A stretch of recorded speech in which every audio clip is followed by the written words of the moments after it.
Welcome back, boys and girls. I hope we're having fun doing these. I hope we're not afraid to try something new or even to fail, because you can't get better unless you make mistakes, and that's what we're trying to do. We're just trying to get better. There's no such thing as a perfect yoga pose or a perfect exercise that you can do that you say, well, I mastered it, I can do it now. No, it doesn't matter. Just always give your best and just keep trying. So what we're going to do now is we're standing up. We were just doing tree pose. We're going to go into dancer pose, and when we do dancer pose, what we're going to do is you can choose, but you're going to take either your left hand, all right, to you looking at me right now, this would be the right side, but this is my left, okay, or your right. And again, if you're looking at the video right now, this would be on your left side. And you're going to take your hand and you're going to grab, if you take your left hand up in the air, grab your left ankle. And you're going to try to bring it up as high as you can, but you're balancing on your other foot and you're looking straight ahead.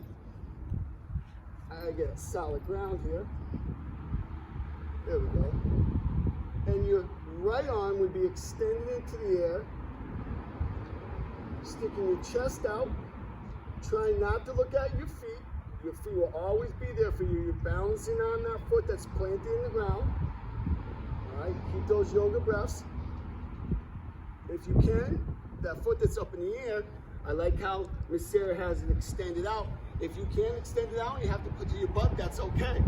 And we're going to switch it now. And whatever hand you had up in the air, let's put the other hand up now. I have my right hand up, now I have my left up.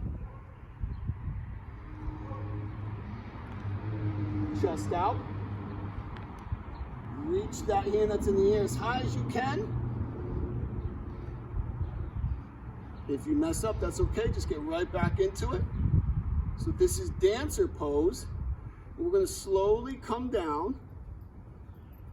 And now, boys and girls, we're gonna go into hawk pose. So what we're gonna do is we're gonna get into a squat position, feet about shoulder lengths apart, bend our knees. We're gonna have our hands, fingers spread, and we're gonna place our straight arms inside of our knees, right in front of our feet. Well, not too close to our feet. I'd say probably like almost a foot away. And you have two choices here.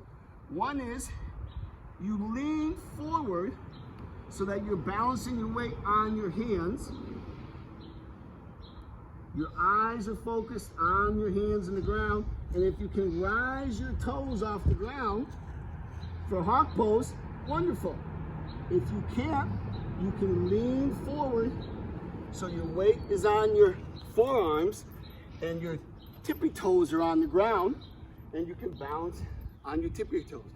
But this is the hawk pose, and like I said, there's no wrong pose, and if you can do it, awesome.